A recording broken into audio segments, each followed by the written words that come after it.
Yo, what's up guys, welcome back to another video, and this is a reaction to the shocking story of the most obese country in the world. And isn't it Tuvalu? I know it's a Pacific island. I think it's Tuvalu, but I could be wrong.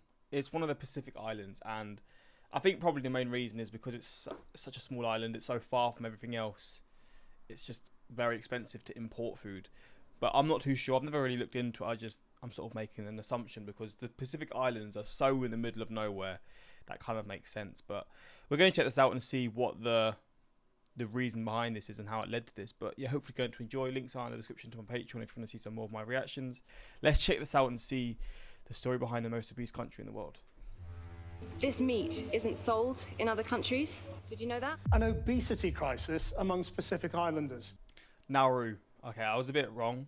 But this is a Pacific island as well, right? This is the story of how a once healthy island nation became the most obese country in the world, and a population with the highest prevalence of diabetes ever discovered. Nauru, located off the coast of Australia, has a population of about 11,000 people, and 94.5% of them are classified as critically. What?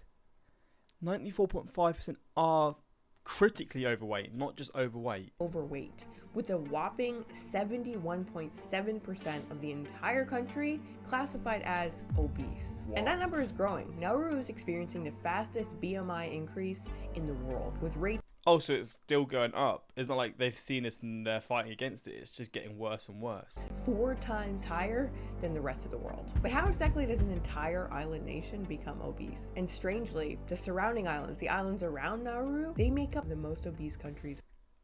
Nauru Cook Islands. Okay, so Tuvalu is there. Oh, so they are all just there. So again, it must be to do with like import prices and stuff. Possibly because they're just so far from everything else in the world. How can this be? What is going on out there? Well, as we'll see, what's been happening in Nauru is really an amplified version of what's been happening in the rest of the world. But before we get into it, a message from our sponsor. She's getting her money. Go on. Getting that money, securing the bag. Let's go. To understand why these populations are struggling with obesity, we first need to understand some backstory. Nauru was once a lush green island paradise. Isolated from the rest of the world, it was a fully self-sustaining ecosystem where the inhabitants lived and thrived in tribal communities. The Nauruans made a living through mostly fishing and gathering and enjoyed a traditional diet of fresh raw fish, root vegetables. Fresh raw fish? I mean, obviously you work for the people, right? Vegetables, nuts, coconuts, and fruits. Pretty healthy diet. I mean, pretty healthy. Probably the healthiest diet you can have. Obviously, I don't know the benefits of raw fish. Maybe their bodies were used to it, so it was a healthier alternative to cooking it. But this is like what humans are made to eat, right? So it's easy to see why Pacific Islanders are like they're always just their genes are just different, you know. Like there's a lot of Pacific Islanders that play rugby and they're always just flipping massive and they're just so good at the sport, even though there's not a very high percentage of them compared to other people from different countries in the world, but they just seem to be quality into it because of their build and I guess their diets from their ancestors and stuff. Surviving and thriving this way for thousands of years. That is, until they were accidentally discovered by the Western world.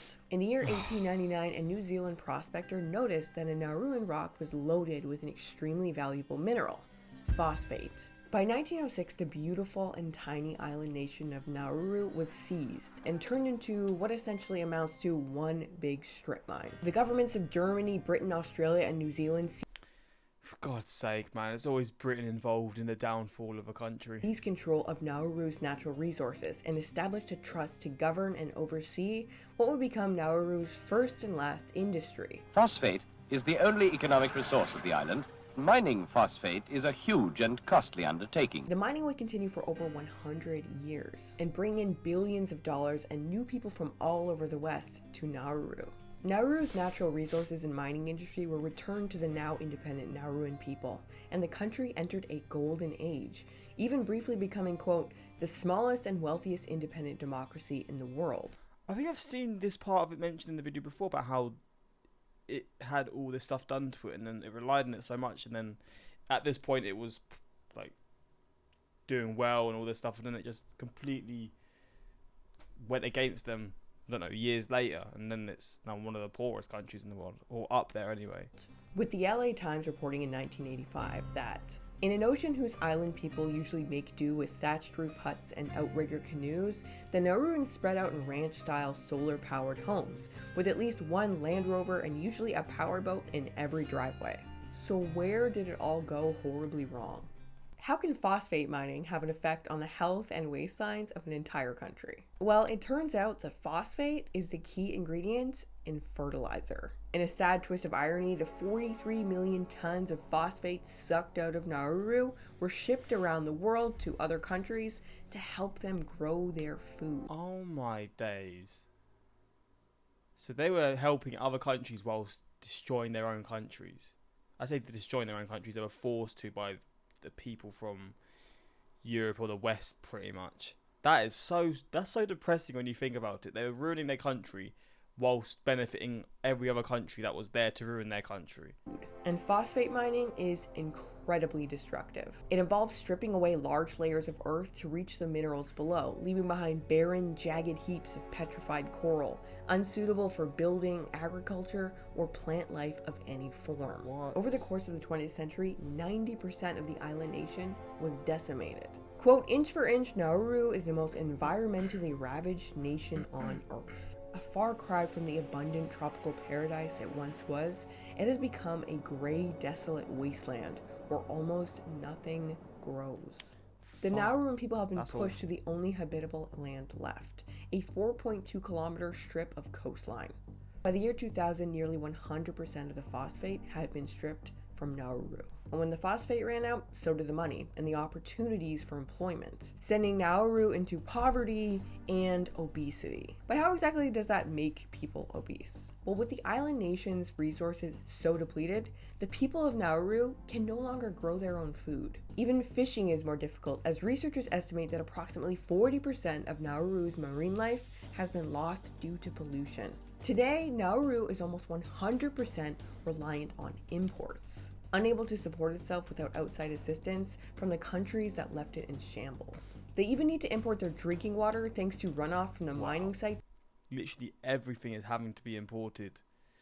That's just depressing, man. You know, that is so sad to see. Contaminating all the fresh water on the island. Now most of their water is shipped in on a tanker from Australia, making it cheaper to buy soda in Nauru than drinking water. What? And this is where the nutrition transition issue on Nauru starts to unfold. The term nutrition transition is defined as the transition of developing countries from their traditional nutrient-rich diet to a Western diet and overall way of life. Thanks to contamination, the Nauruan staple of freshly caught fish has been replaced with canned tuna and Spam.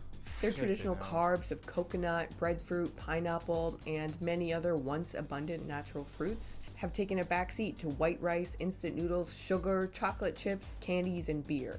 And the meat. Being an island, Nauru traditionally didn't have access to much meat at all, but today they are eating a lot of meat, if you could even call it that. This meat isn't sold in other countries. Did you know that?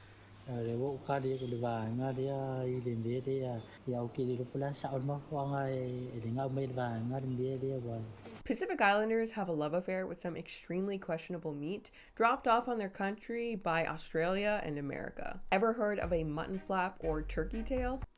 Pacific Islanders Oh my god, so they give them the scraps, the bottom of the barrel meats as well. Have a love affair with some extremely questionable meat dropped off on their country by Australia and America. Ever heard of a mutton flap or turkey tail?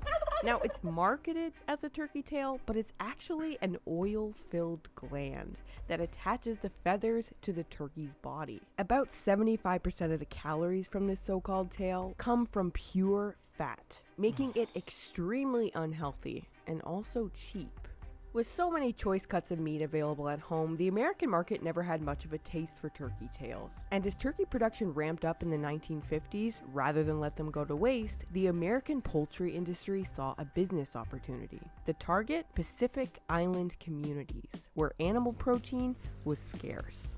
New Zealand and Australia followed suit, dumping off their mutton flaps or sheep bellies. What was once a meat waste product unfit for consumption in the West, and today sold mostly as dog food here at home, became a coveted item in these Pacific Island communities where meat was rare and expensive. By 2007, inhabitants were consuming more than 44 pounds of turkey tails every year.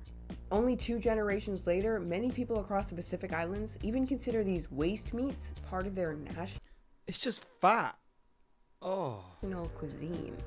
With fresh, locally sourced food becoming more rare and therefore expensive, cheap, processed foods are now the norm in these countries. It's a time bomb. They have gone from a rural lifestyle eating fish and vegetables to the very, very worst of Western lifestyles in 1 or 2 generations.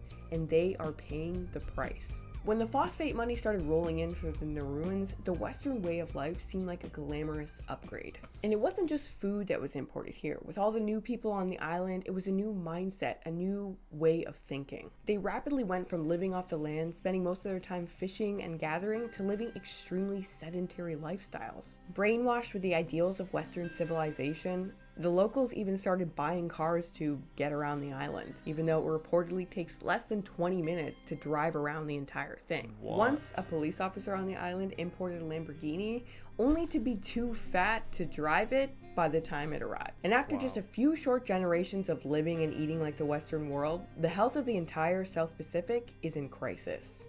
Laurie May has type 2 diabetes, brought on by obesity. She's going blind and she's had 2 toes amputated. She's 28. In Fiji, diabetes leads to an amputation every 12 hours. In American Samoa, a coroner reflects that the caskets keep getting larger and the dead are trending younger every year. And the island of Guam was home to the famous and tragic story of Ricky Naputi, the 900-pound man who passed away at just 39 years old after reaching over 900 pounds.